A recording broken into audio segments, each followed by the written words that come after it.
had some interesting things to look at last night to do with Russia. And in a sense, it's a little bit negative, I guess you could say, because it doesn't have necessarily the happiest ending, you could say, last night.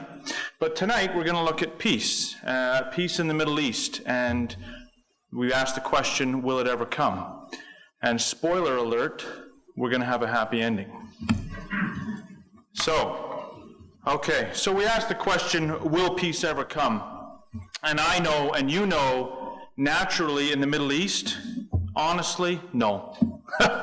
It's been going on for how long, and there is seemingly no end to the conflict that's going on there. And right now, you could argue maybe it's worse than it's ever been. It is, the whole region is in turmoil. We've seen it spread through what was originally something that people were getting excited about, the Arab Spring, thinking that all of a sudden democracy was going to spread across the region, and unicorns and rainbows were going to be seen on every hill. And it just simply has not been the case. It has gone from bad to worse.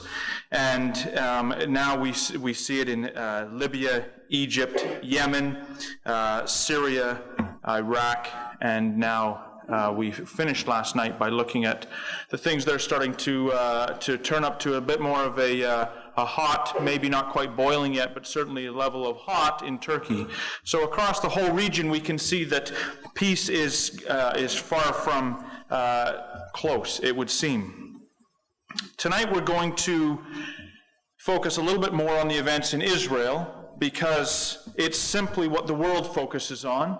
It seems almost disproportionately the world focuses on Israel, but it is the case. And the Bible also focuses on Israel. So tonight we will be looking primarily at events that have to do with Israel, but it will affect, of course, the whole region, and as we'll see, the whole world. And the truth is, the events in Israel actually hold the key to the peace that we are speaking about. Now, I had the opportunity to go to Israel, and it's a number of years ago now. I've had the opportunity to go twice, and it probably was maybe not something I would have thought to do, but my nephew was 4 years old, and he got leukemia while he was maybe 4 or 5, and there's something, you probably have a similar thing down here in Canada. We have something called the Children's Wish Foundation, where they say to a child that has an illness like that, would you like to go on a trip? Was there anywhere you would like to go? And being that really, at age 5, he'd been just doing the good old Sunday school rounds, nothing seemed more exciting to him than going to Israel. And so he wrote back that he wrote them a letter, and he said he wanted to visit Israel, the land where Jesus was and the land where David was, and on his letter went.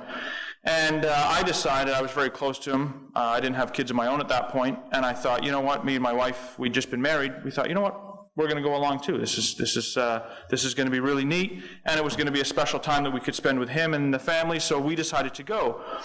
And the minute we landed, you knew it was not a normal place, because we get in a taxi cab, and the driver wasn't great at English, but he spoke to us of his experiences. He was an older guy, and in 1948, when the state of Israel was born, he was a young guy, and so he wasn't able to fight, but he was a runner boy, so I guess he would run messages back and forth, because they didn't do technology like we do today. And then he fought in 1956, he fought again in 1967, and he fought again in 1973. And he had a very heavy heart. This was not a good time. I mean, we can sometimes, when we read the scriptures, you can get this feeling of, oh, wow, God's doing such a great work, and the Jews are going back, and things are happening, and God's working. When you actually go there, it's not quite as rosy as that with everyone. It is everybody in that region is suffering to one degree or another. That's simply the truth. And since I've had that first opportunity, I've grown more interested in the things that are going on there, and thus it took me to meet a gentleman by the name of David Rubin. And I'm just going to read this to you. It's from his book. I met him, but once I met him, I said, okay, I like you, and you're an interesting guy, and I went and bought his book. And this is what he wrote in his book. He said, and this is, I heard it from him in person, and then when I found the quote, I thought, this is perfect. Now I can relay this because I thought it just summed up what we're talking about. He lives in Shiloh, which is a settlement, a Jewish settlement, where, if you recall in your scriptures, the tabernacle used to sit. So he was very excited to go and actually be part of rebuilding Shiloh because he thought it had great significance scripturally. But this is what he says: just taking a brief walk in my neighborhood in Shiloh, we come to the house of the Yerushalmi family, whose 17-year-old son Shmuel was killed in a bus bombing. Several houses further down the block lived Shmuel's friend, 17-year-old Avi Sutton, murdered by terrorists who killed Avi and several other classmates who had been playing on or near their high school basketball court. On that same street is the Kessler family, immigrants from the United States, whose 19-year-old granddaughter, Gila Sarah, was also killed in a bus bombing. It doesn't stop. Just around the corner is the Shoham family, whose 5-month-old baby Yehudi was killed by a rock thrown at his head as he and his parents were driving back from a visit to his grandparents' house. He was resting comfortably in his infant seat when the car was ambushed and the poor baby's fragile skull was smashed. The doctors tried valiantly to revive him, but he died of his wounds after several-day vigil in the hospital's intensive care unit. Walk down the hill from the murdered baby's home and you come to the Apter family, whose son Noam was in the kitchen in his yeshiva, religious seminary, which combines military service with religious studies. He and 3 other fellow students were preparing for the Sabbath meal for the other boys who were sitting in the adjacent dining hall. Suddenly, 2 terrorists from the Islamic Jihad terrorist organization burst in the kitchen, shooting and wounding Noam and the others. Before Noam fell dead on the floor, he reached out and locked the door to the dining hall and threw away his key, thereby saving the lives of close to 100 boys in the dining hall. These are only a few of the many examples of children of Shiloh who have been killed or wounded by the fanatical Islamic terrorism that we are all facing. That man's story is beyond shocking. He himself was actually shot in the leg, and his three-year-old, I think, boy was shot in the neck. They actually both survived that. And he went on to become an activist in Israel and started something called Israel's Children, the Shiloh Israel Children's Fund, and simply to try and treat children that have suffered from terror, whether it's from losing family or losing, or a personal hardship that they've gone through from their own wounds. And honestly, it's a very sad situation, but I don't say this simply for an emotional shock value.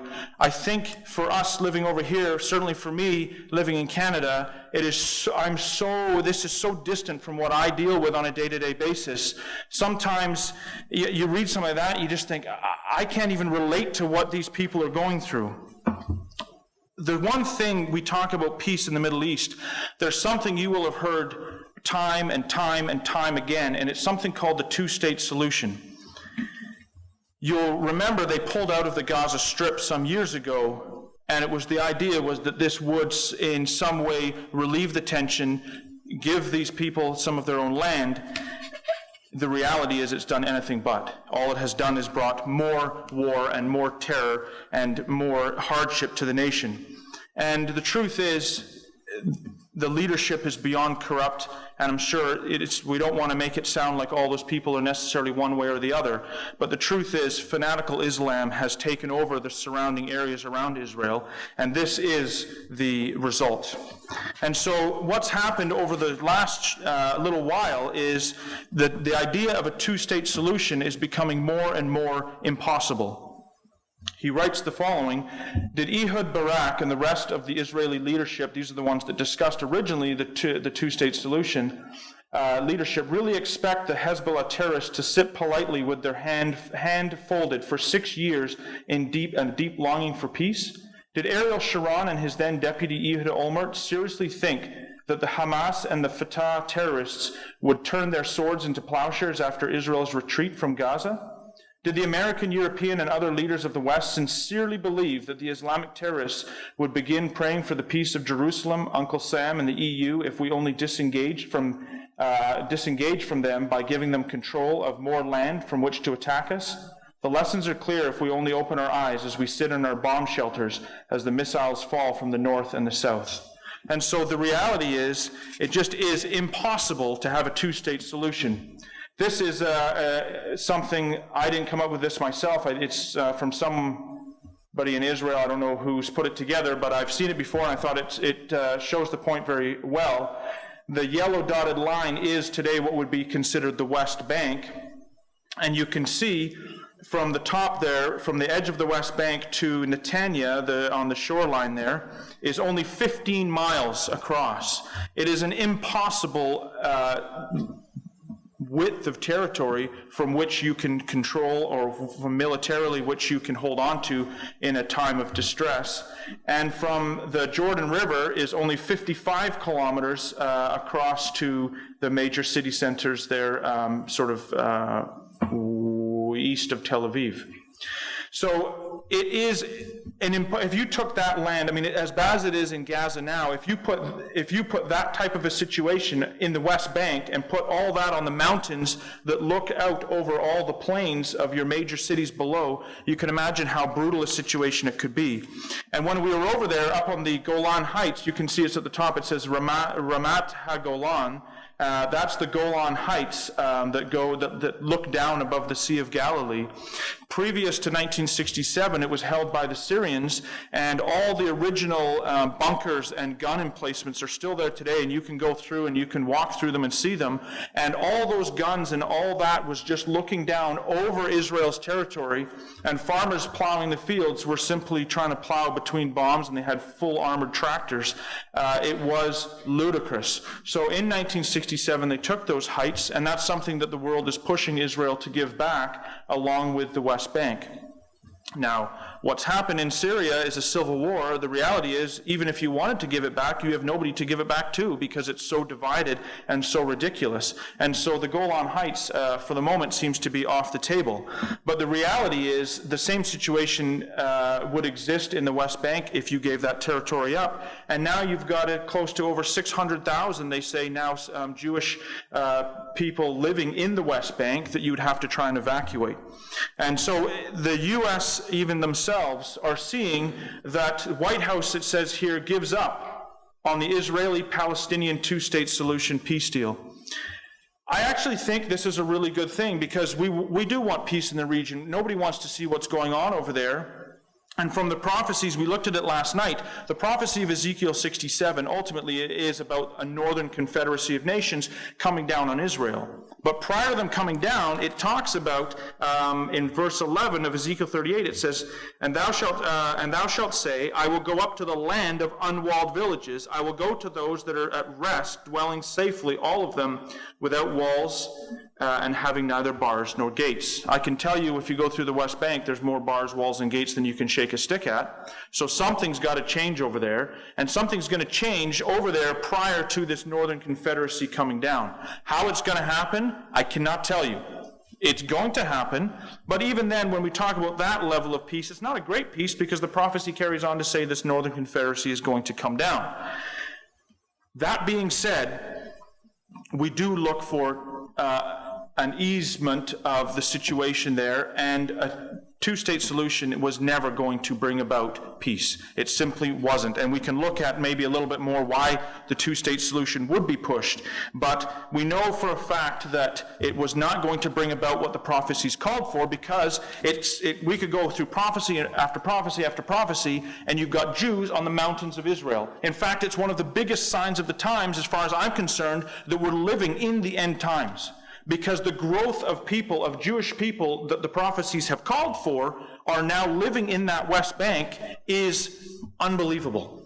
It is not just little tiny settlements here and there. There is now full towns and full villages all over the place. So it really is fulfilling the prophecies so perfectly. Again, we said it last night, you either see it or it's an eerie coincidence. And honestly, there is not an answer for it that, in my mind, of anything other than a fulfillment of the prophecies. So on a natural level, the situation now is far from great. You've still got Hezbollah rearming. You've got Hamas, from one war to the next. The only thing they do in between seems to be dig more tunnels and, try and get more rockets. You've got Iran dreaming of nuclear weapons. And the PA, which is supposed to be the partner for peace, is continually inciting violence, which we're seeing there today. And they name streets after terrorists. So if somebody blows themselves up, there's a good chance you're going to have a street named after you. And that's just the reality over there. This is not, in my mind, this is not somebody you can make peace with. It's like asking you to make peace with, a street gang. It just simply is not going to be. So many people tell us in the news, you'd think the biggest problem to peace is actually Israel. It certainly is in the heart of a lot of the action that's going on over there. But previous to Israel having this West Bank that we talked about, was there peace? So if this is the issue that God is fulfilling his promises, the Jews are going back to the land, and that is truly the issue, is that these people are living in just the West Bank, which is what you'd think. They say, well, Israel's got to withdraw to the 1967 lines. If you read the news, that's what they keep referring to, the 1967 lines, or 1948, which is even less territory.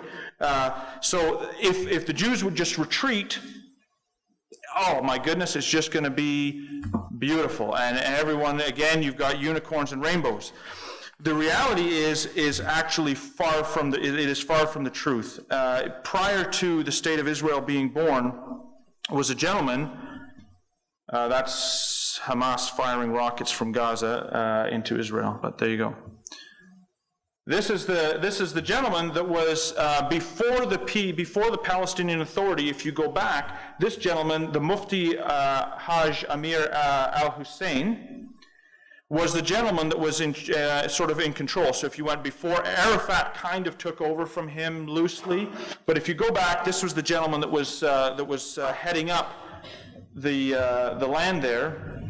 And you can see just from the picture's 1,000 words. He was best of friends with the Nazi regime. It was brought out, actually, the Benjamin Netanyahu brought out recently that this gentleman was actually almost behind the final solution that happened in Germany. I don't know to the level, I can't speak to that, but I can say he was definitely involved. He was best of friends with all the top brass of the Nazi regime, and they did discuss ending the Jewish problem, as they looked on it, in Israel or Palestine at the time. And it was obvious what he wanted. And this was prior to the State of Israel. The reality is the State of Israel is not really the problem.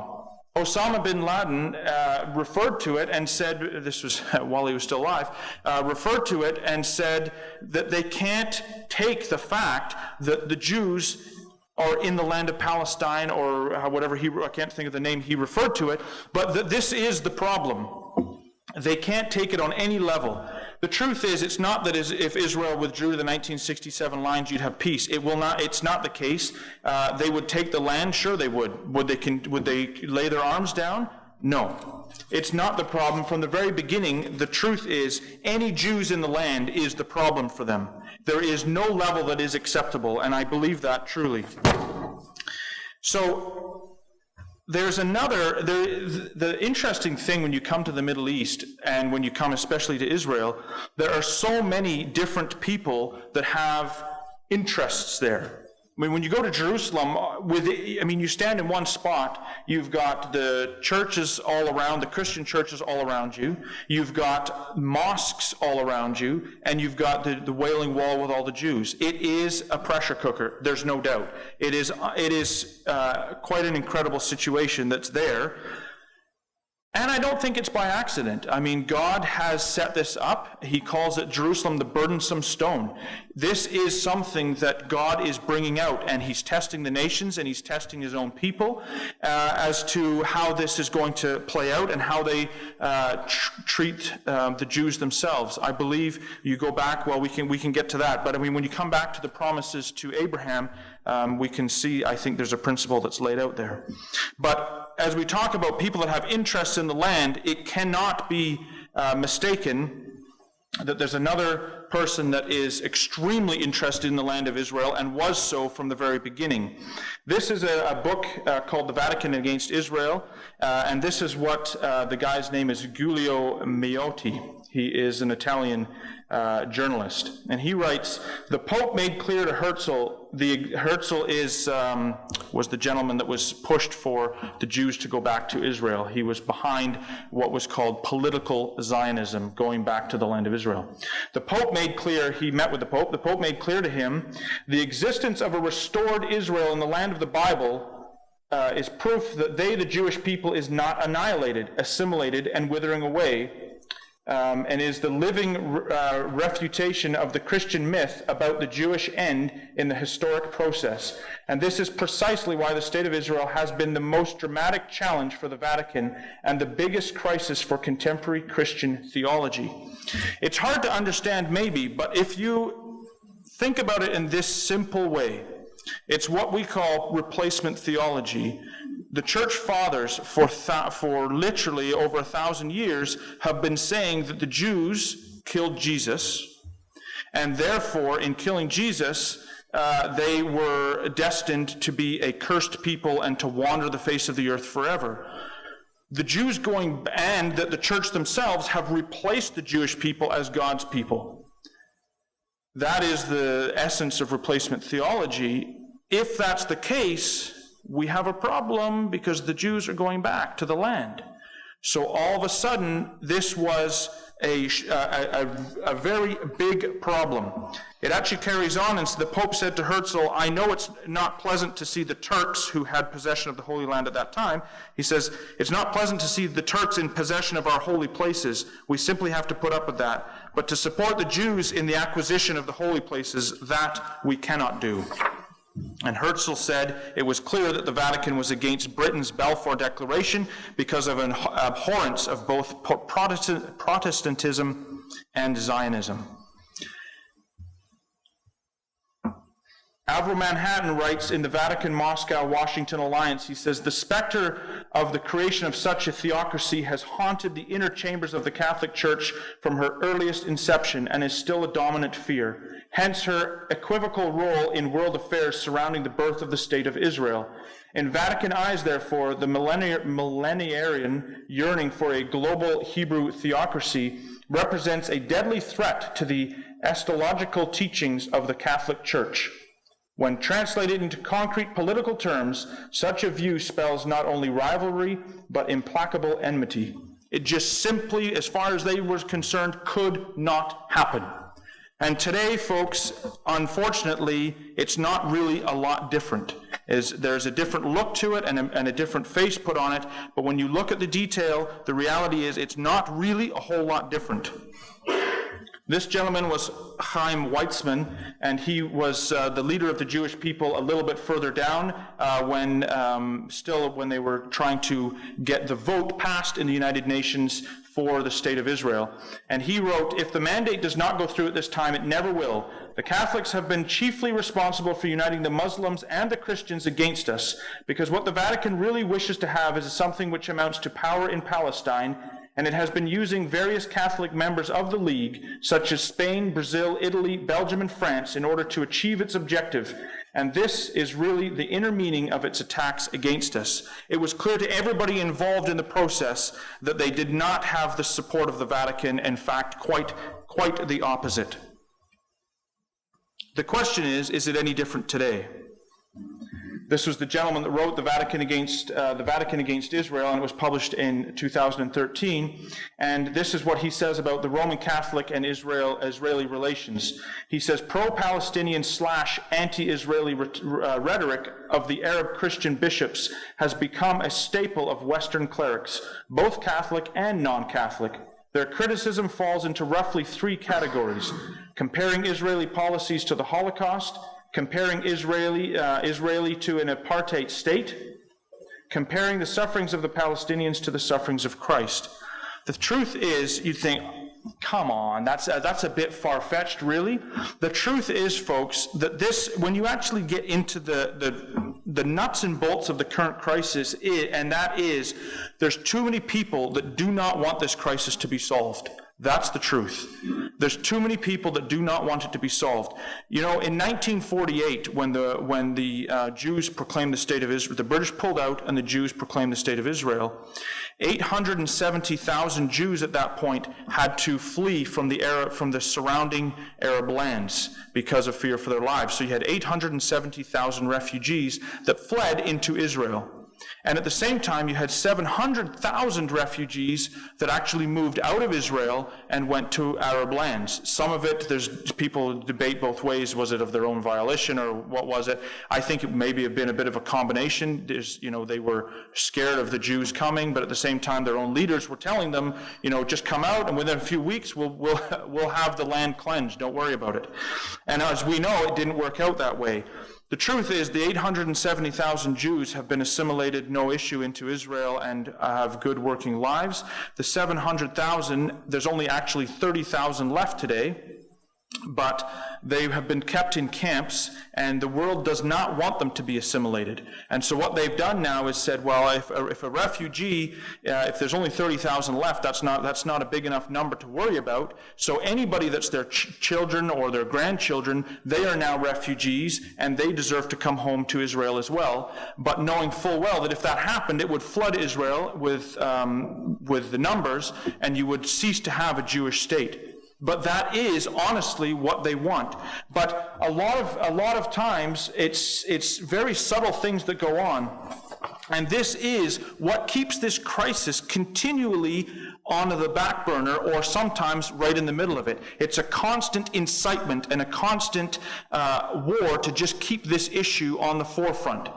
And if they could get the Jews out of what they can term the holy places, get them out of Shiloh, get them out of Jerusalem, get them out of these places, then it would be mission accomplished. And that's simply the fact.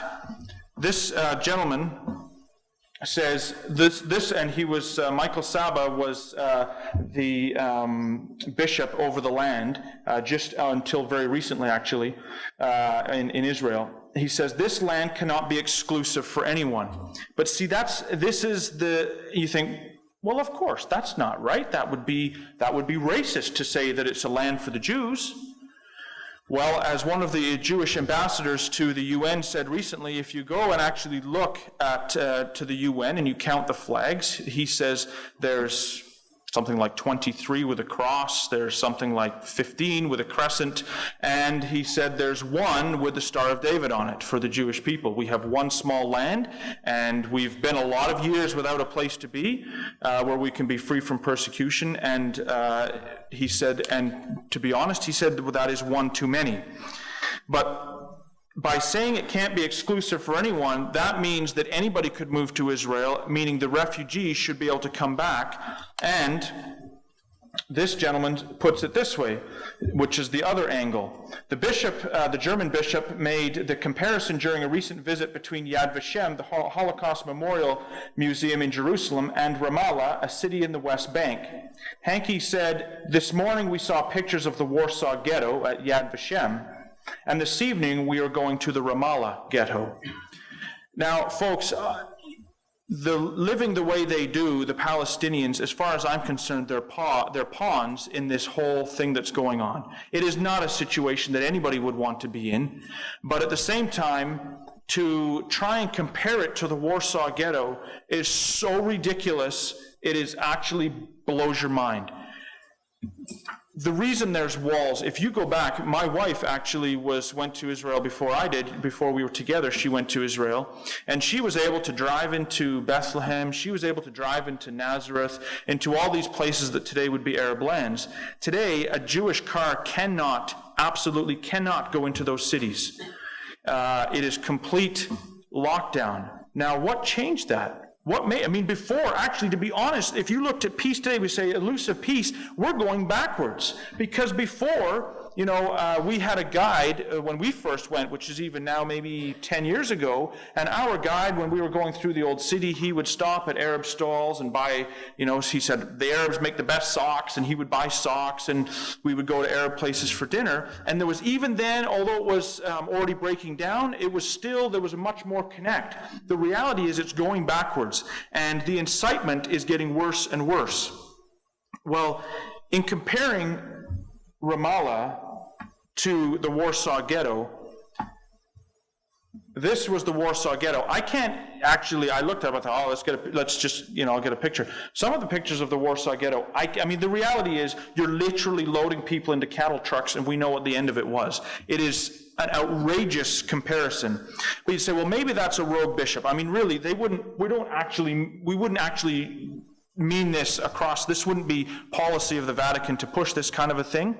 Well, this is just recently, and this is Pope Francis.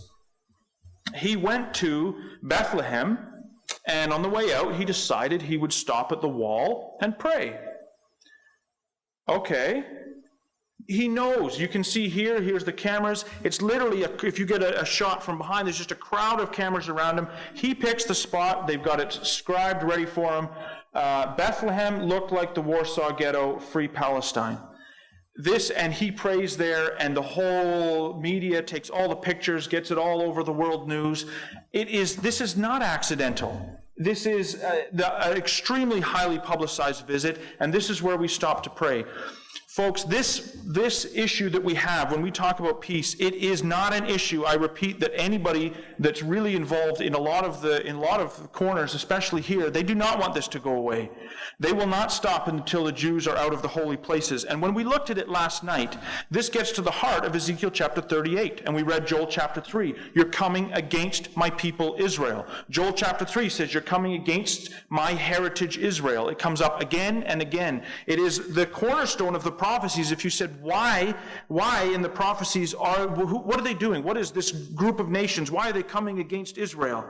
Why are they invading Israel? It does mention a spoil, and of course, in this world today, economy is always plays a part of it. I'm sure Russia today and going into Syria, oil may have something to do with it. I wouldn't be at all surprised.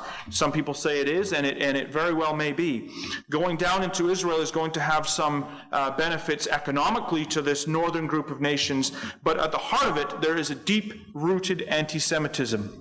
And this deep-rooted anti-Semitism is something that God will only, as we saw last night, take for so long.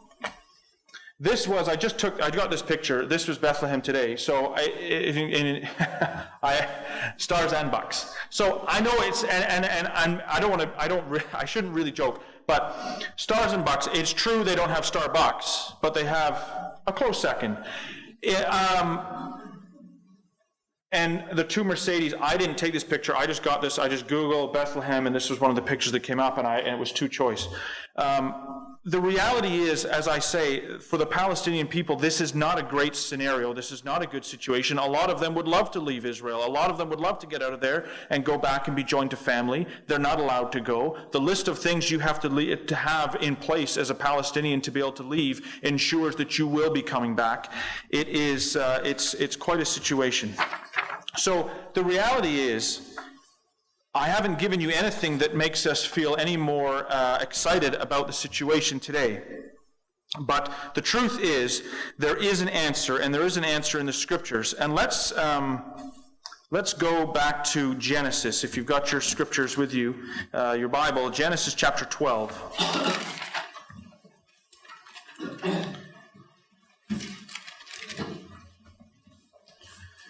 Genesis chapter 12 and verse 1. Now the Lord said unto Abraham, Get thee out of thy country and from thy kindred and from thy father's house into a land that I will show thee. And I will make of thee a great nation, and will bless thee, and make thy name great. And thou shalt be a blessing. And I will bless them that bless thee, and curse him that curseth thee. And in thee shall all families of the earth be blessed.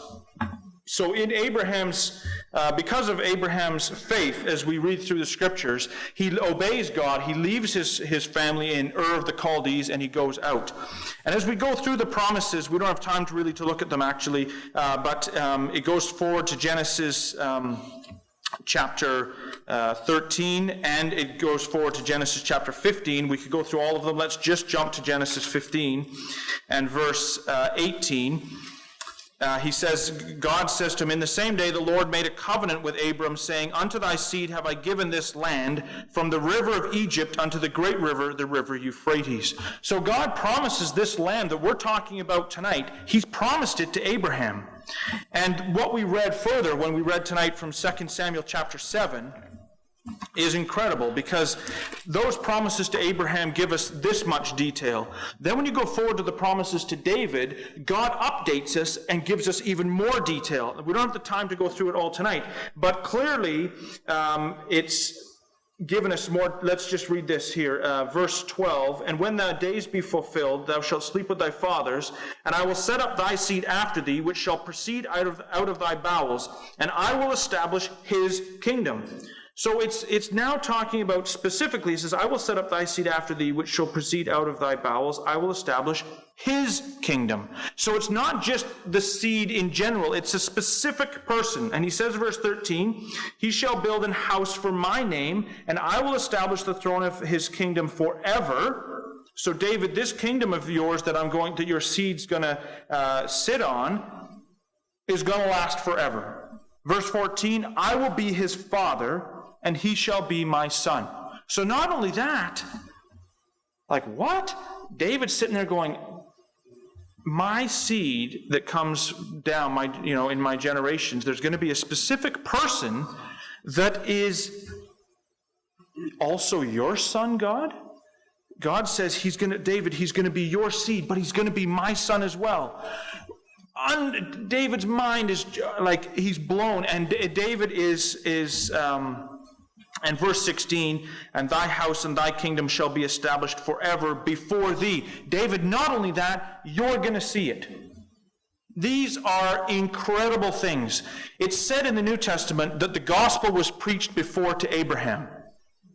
Abraham was preached the gospel. The gospel means the good news. The good news was preached to Abraham. What good news did Abraham get? That there was going to be a land, that his seed was promised, and as we go forward, there's more detail given and more detail given. It's a beautiful thing. We don't have time. Time is always against me. But if we go through Deuteronomy chapter 28, you get a list of blessings. Israel, if you follow me and do what I want, this is going to happen to you, and it's beautiful, bunch of promises, yeah? If you don't obey me, this is going to happen to you. And this is going to happen to you is you're going to be scattered, it's going to be a terrible time. The reality, folks, is I'm human, you're human, they were human. They couldn't live up to the standard God requested. Just truth. Not saying I would do any better, they didn't. And the truth was God cut them out of the land and said, enough's enough, and he scattered them, we know the time of AD 70. Now, many people, as we talked about, wanted to leave it there and say, the Jews killed Jesus. Enough of that. Now we've replaced them. Aren't we feeling good? This is great. Folks, that is not the end of the story, and yet at the same time, it was God was the one that instigated this to happen, because he says in Ezekiel chapter 36, he says, not for your sakes, O house of Israel, not because the Jews are an incredible people in and of themselves, he says, but for my holy name's sake. I promised to Abraham I was going to do it. I promised to David that I was going to do it. And let me tell you something, I'm going to do it. So I'm going to take this people, and what they never were before, I'm going to make them now, and that is a holy nation. The most exciting things that are going on in this world revolve around this nation. We live in a time when the thought of divine intervention is bizarre. It is the things of Star Wars. It simply isn't something really we've ever experienced, other than when we look at prophecy. Through the eye of prophecy, we can see God working in the nations. We can see these things going on. The whole reason that God brought these people back to the land was for a purpose, and was because of his, as I say, his holy namesake. Come to Jeremiah chapter 31. There's a number of prophecies we could look at that show this. But if we're going to look at peace in the Middle East, and we're going to look at the events, we're doing it through the Bible tonight, and when we do, it puts a totally different view of things. Jeremiah chapter 31 and verse 7. For thus saith the Lord, Sing with gladness for Jacob, Jeremiah 31, verse 7. Sing for gladness for Jacob, and shout among the chief of the nations. Publish ye, praise ye, and say, O Lord, save thy people, the remnant of Israel. Behold, I will bring them from the north country, and gather them from the coasts, or the RV says, the uttermost parts of the earth, and with them the blind and the lame, the woman with child, and her that travaileth with child together. A great company shall return thither. They shall come with weeping, and with supplications will I lead them. I will cause them to walk by the rivers of waters, and by the straight way, wherein they shall not stumble. For I am a father to Israel, and Ephraim is my firstborn. Hear the word of the Lord, O ye nations, and declare it in the isles afar off, and say, He that scattered Israel will gather him, and keep him as a shepherd doth his flock. This is what's going on. God has brought his people back to the land, and as much as today the world rejects the Bible, equally the world rejects his people. And we don't have time tonight to get into the intimate details of the rights and wrongs of the conflict, but the truth is, God is the one behind what's going on in the land. God is the one that's brought the people back, and he's the one that's brought them back, as he says, to my mountains, as we read last night. My land and my mountains, says God. The Dead Sea Scrolls, it's very interesting. The Dead Sea Scrolls are amazing, because if you want to prove to somebody and say, and talk about the Bible, the easiest thing that they can say is, oh, but do you actually believe that over 2,000 years or more that you have a text in front of you that's not corrupted? I mean, come on, that's ridiculous. It wasn't even written in English. You've had it passed down, and the translations are going to get lost. Who even knows? It's such an easy thing to do, and it was an easy thing to do until people started digging and people started finding things. And the thing is, I love the way God works. I love it. I mean, God's timing sometimes is too perfect. The Dead Sea Scrolls were found by an Arab boy, and he threw rocks into a cave, and he heard a smash of a jar, and the end of the story was they found these Dead Sea Scrolls. They date back to before Christ, and they are the book of Isaiah, and they are virtually word for word to what we have today. So if somebody wants to say, well, the text is corrupted, guaranteed you can at least go to the book of Isaiah, because every little bit of it, we've got proof that it was there right from before Christ. And when do we find this? It is most, I'm quoting here, it is most remarkable that the Isaiah manuscript 2, which was part of the Dead Sea Scrolls, was purchased by Yigal Yadin's father, Eleazar, professor of archaeology at Hebrew University in Jerusalem, on the very day the UN voted on the establishment of a Jewish state, an important event that led to the Declaration of the Independence in 1948. Literally, the guy, the scroll had been passed around, and this Jewish guy got word of it and went, we've got to get our hands on it. He's able to purchase it, and he's laying it out on the day that the UN is voting on the state of Israel.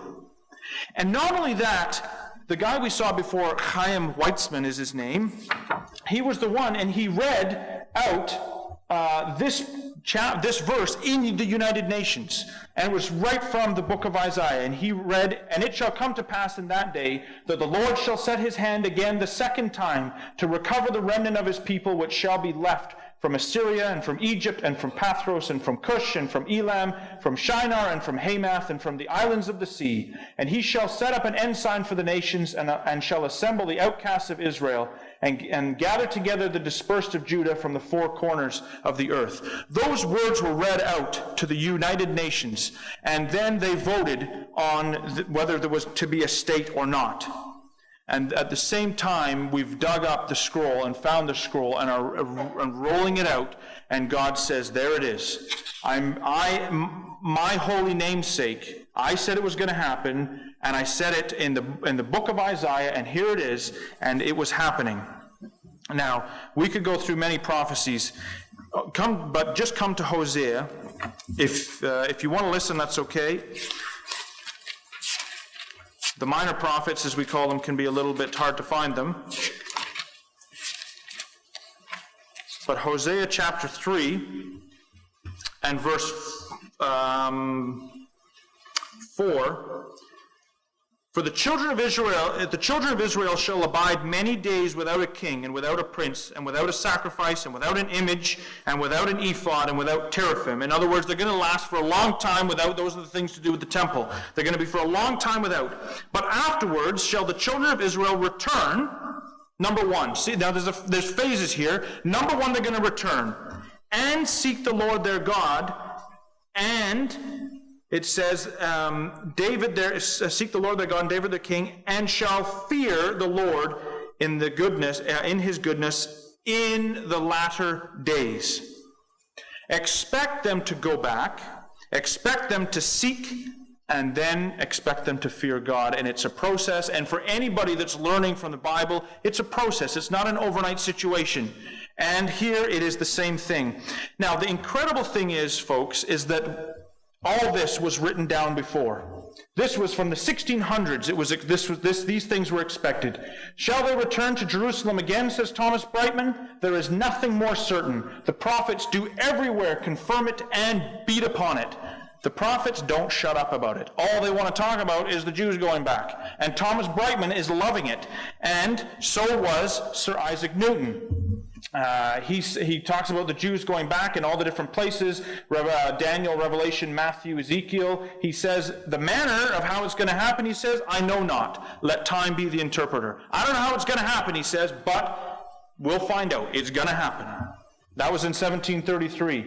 Alexander Keith, he says, these prophecies, exclusive of many others, need no comment. They declare as clearly as language can that the Jews shall return to Judea. Grattan Guinness, the climax of the Jewish Renaissance is, as we know, to consist in their restoration as a nation to the land of Palestine, a climax which has not yet come, but which is perceptibly nearer than it was even a quarter of a century ago. He goes, it is happening. This is starting to happen. This is back in the 1800s. Edward Elliot, and he tells us there's going to be the occurrence of two grand events that are going to happen. He says, first, the homeward return of the Jews from their dispersion. Second, the gathering and destruction, probably in Judea, of some great anti-Jewish confederacy, which was our talk last night. These things have been looked for. This isn't new, the things we're saying tonight. They are of old, but people have been looking for them for hundreds of years, if not longer. And John Thomas says the following, and John Thomas was actually the gentleman that, through his understanding of the Scriptures and his reading of the Scriptures and his writings of the Scriptures, actually spawned the Christadelphians, and we came from that time. And it was from his teachings where a lot of our beliefs came from, and that the work that he did to dig up from all of Christianity some of the things that he did. But he says the following, there is then a partial and primary restoration of the Jews before the manifestation. The manifestation means the return of the Lord Jesus Christ. There's going to be a partial and primary restoration, which is to serve as the nucleus, the center, the heart of the future operations in the restoration of the rest of the tribes after he has appeared in the kingdom. The pre-adventual colonization, in other words, before Christ, the colonization of Palestine will be purely on political principles, and the Jewish colonists will return in unbelief of the messiahship of Jesus. They're going to go back, they're not going to believe in Jesus, they're not going back for religious reasons, they're simply going back to farm some land and have a place of their own. And of the truth as it is in him, they will emigrate thither as agriculturists and traders in the hope of ultimately establishing their own commonwealth. That is exactly what happens. We don't have the time. He actually goes forward and says it's going to be Britain that's going to help them do it. And certainly it was. And they came back. And this is the incredible thing. This is the incredible thing, because not only did it say it was going to happen, it was said far in advance, and people looked for it, and it happened. And it did come on the back of the Holocaust. It did come out of the incredible events that we saw in World War II. And the truth is, it has continued to grow and grow and grow. The problem has. The Zionism today is a bigger issue than it ever has been. And now, much to the irritation of the world, it's now turning and has a much more religious element to it. Because the people that are going back today and the ones that are in the land today are not all just saying it's on purely political principles. They're reading the prophecies now the same as you and I tonight are reading the prophecies and saying, oh my word, this is happening to our people after thousands of years of scattering and dispersion. This is happening, and they can see God's hand in it. This is what the world seems to hate more than anything, and that is Jewish building in the land. And the Jews' building is not something that, to be honest, when you go through Scripture, nobody's ever liked it. The time of Ezra and Nehemiah, when the Jews returned back to build, it was detested and hated and fought against desperately. It's always been the case, and much the same as the world hates the Bible itself. John Thomas again said the following: "It may be remarked here that there will have been a considerable gathering of Israelites upon the mountains of Israel before the invasion of the country by Gog and his capture of Jerusalem. This appears from the Spirit's address to Gog in the 8th verse of this chapter, Ezekiel 38. It's exactly what we looked at last night, and this is what specifically John Thomas was looking for. Jews back in, the Holy Land is good. Jews in the mountains of Israel, now it's getting juicy. This is where we are, this is what we're looking for. And now when you look at any of the things that are going on today when they discuss Israel, the rest of Israel, they don't really concern themselves with, but Jews in the heartlands of Israel, this is the nub of the issue. This is the problem. And this is what is turning into be more and more the world's problem. The Temple Institute, look at this. This is when you walk through the old city, this is what you find now. You're walking along in the Jewish quarter, and this is what you find. It's the Temple Institute, and it says on the bottom here, this lampstand, the first golden menorah constructed since the destruction of the Holy Temple. They're not just now happy to be back in the land. Let's read what they say. I just took this off their website last week. The Institute is dedicated to every aspect of the biblical commandment to build the Holy Temple of God on Mount Moriah in Jerusalem. Our short-term goal is to rekindle the flame of the Holy Temple in the hearts of mankind through education. Our long-term goal is to do all in our limited power to bring about the building of the Holy Temple in our time. The problem is we revert back to, for the Vatican, this is red rag to a bull. It's bad to have you back in the land because our church fathers are not happy. It's looking wrong. To have you back in the land talking about rebuilding temples, to be trying to build menorahs and do all this stuff, this is now it's gonna get worse. Now, by every means, if you want to see anti-Semitism today, spend a little time around the UN, and it is ludicrous. I now give the floor to a representative of United Nations Watch. Thank you, Mr. President.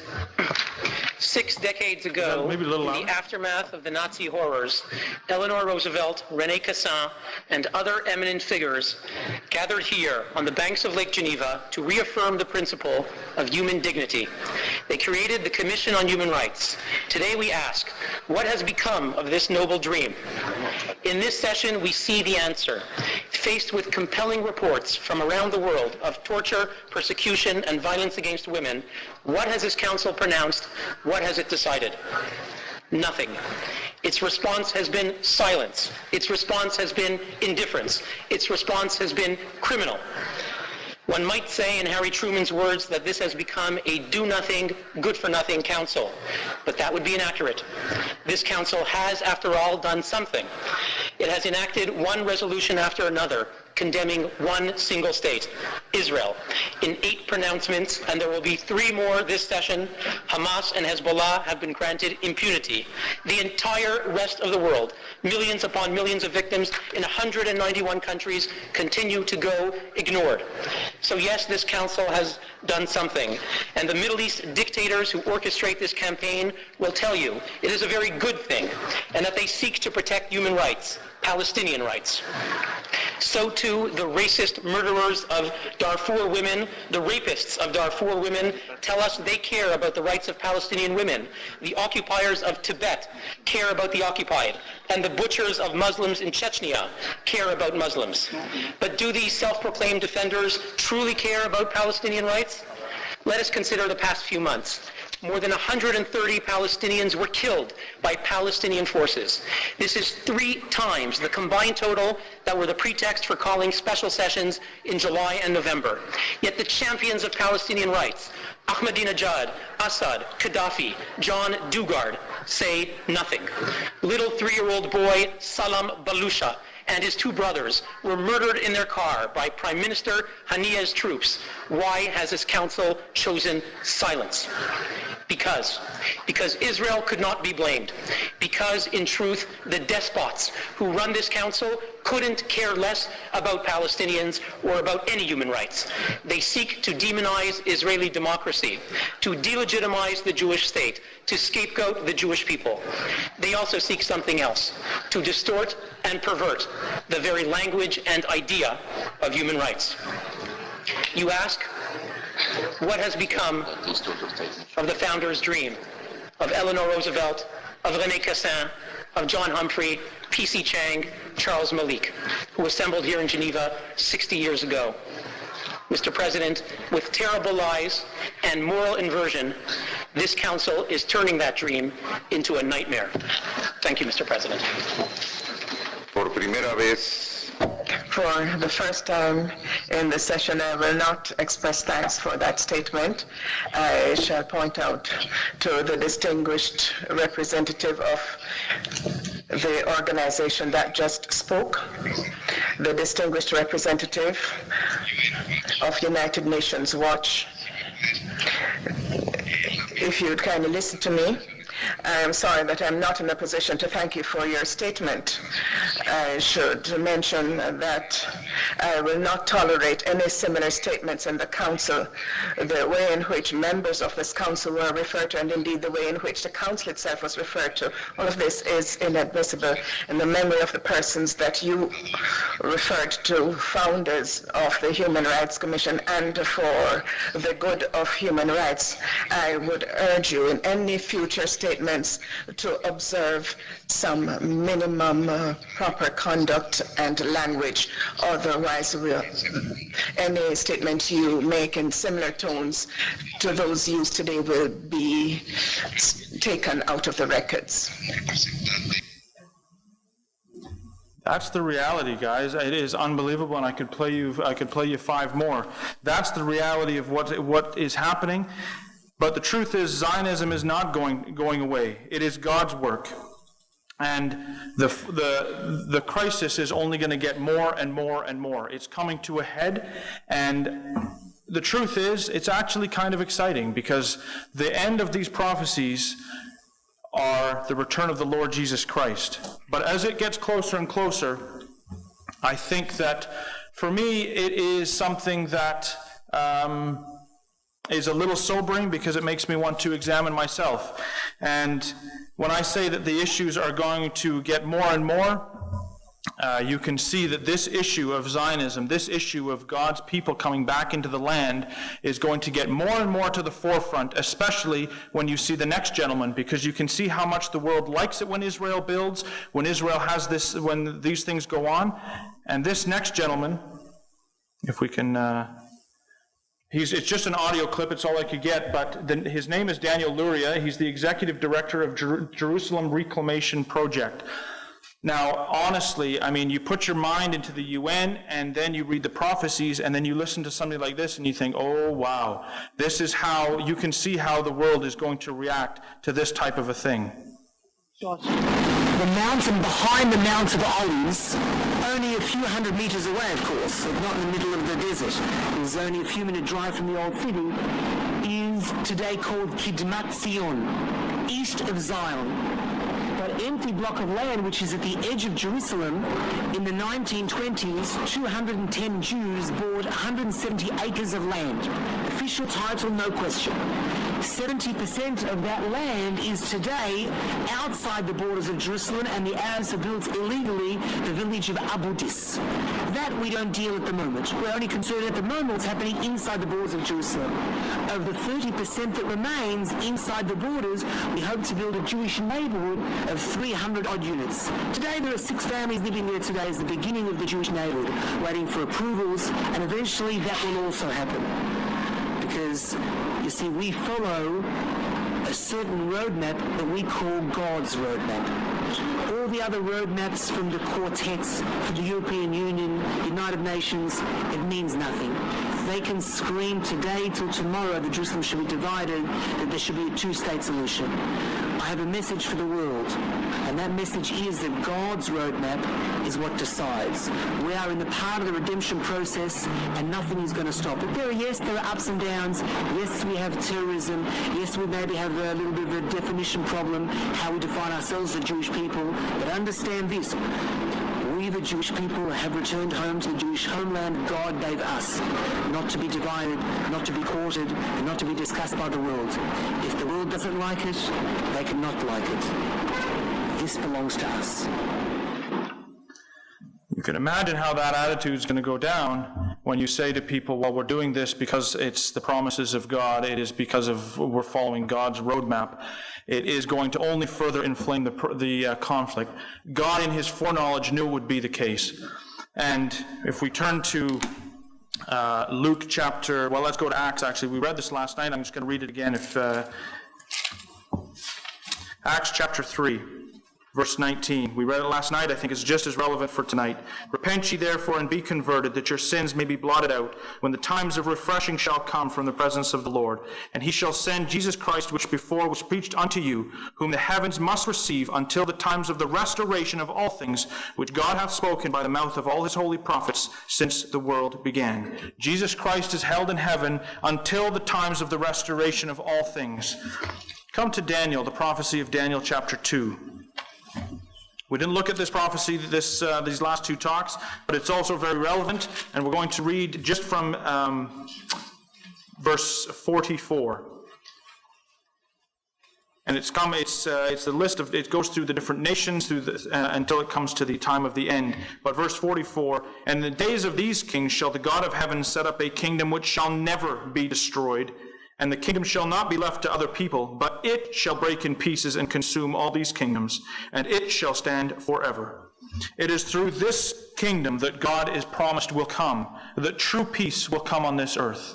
The issues that are happening in Israel, the issues that are happening in the Middle East, are not solvable by men. We look today at the issues of ISIS, and I think that prophetically it may be that Russia takes care of ISIS for a while. But will Russia bring peace? Russia will not bring peace. The Confederacy of Nations that is going to get together, as we saw in the article last night, the Grand Confederacy. Will the Grand Confederacy bring peace? It will not bring peace. And neither will it ever accept Jews in Israel, and especially on the mountains of Israel. When gentlemen like Daniel Luria start reading their Bibles as Jews and realizing that it's God's work to put them back in the land and start working toward that goal, it further inflames the process. True peace will come. And even Ishmael, the son of Abraham that from which the Arabs come from, is promised in Genesis chapter 21, verse 18, that he would too be a great nation. Through this process of restoration, not only Israel will be blessed, but all the world. Christ back in the land, the Lord Jesus Christ back in the land, is the answer to all these issues. And different tribes and different people that have forever been seemingly in conflict will actually come very close and be very and support each other in these last days and in the days of this kingdom that is promised here in Daniel chapter 2. These are exciting things, folks, and I believe that from the prophecies and from the things that are going on, we are actually closer than we've ever been before. And again, it is something, as I said last night, if you want to discuss with me any further, if you have any questions or want to go through any of this, I would be more than happy to. Thank you.